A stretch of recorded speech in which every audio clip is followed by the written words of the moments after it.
नेशामुक्ति त्रिपुरागो हाइनो high रमजाखा फेकजागनाय मानिबाय Vishalgarh बखास्तेनि Lalsingh मोरा मनदीप टीला आमचेनि मलिन सिंहनि मुंगै खरकसानि नगो हुइजा कक्तमानि बिसिंतै सांग्रं सालनि फुंग विशालगढ़ बखास्तेनि आलंनगनि नायमाथां नायकलनायर राची सिनि केजिनि फेकजागनाय मानै मानखा हनै मलिन सिंहनि नगनि सिमि कक्तमा यांगो NDPS नि आदंसं मनिल सिंहनि मुंगै FIR खालायनाय हिनिबो कक्तमा थुमनाय रंना शाखा विशालगढ़नि OC Debashish Saha DD report Jumui TV.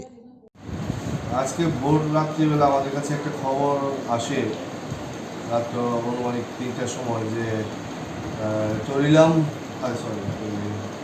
লালসিমুড়া মলিন শিলের বাড়িতে বেশ কিছু গাঁজা মাটির নিচে রাখা আছে।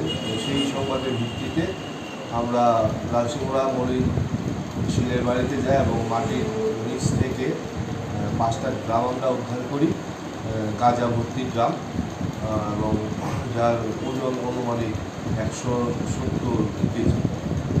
কাউকে কি আটক করা সম্ভব হয়েছে? না, ওর বাড়িতে ওকে পাওয়া যায়নি।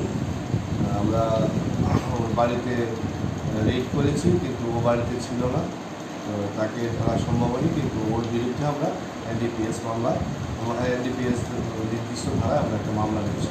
আজকের এই অভিযান কি শুধু একজনের বিরুদ্ধে মামলা নেওয়া হবে? হ্যাঁ, একজনের বিরুদ্ধে নেওয়া হবে যার বাড়িতে রাঙ্গুলির লুকায়িত অবস্থায় পাওয়া গেছে, তার বিরুদ্ধেই আমরা NDPS ধারায় মামলা নেব। এই ধরনের অভিযান কি আরও থাকবে? চলতে থাকবে।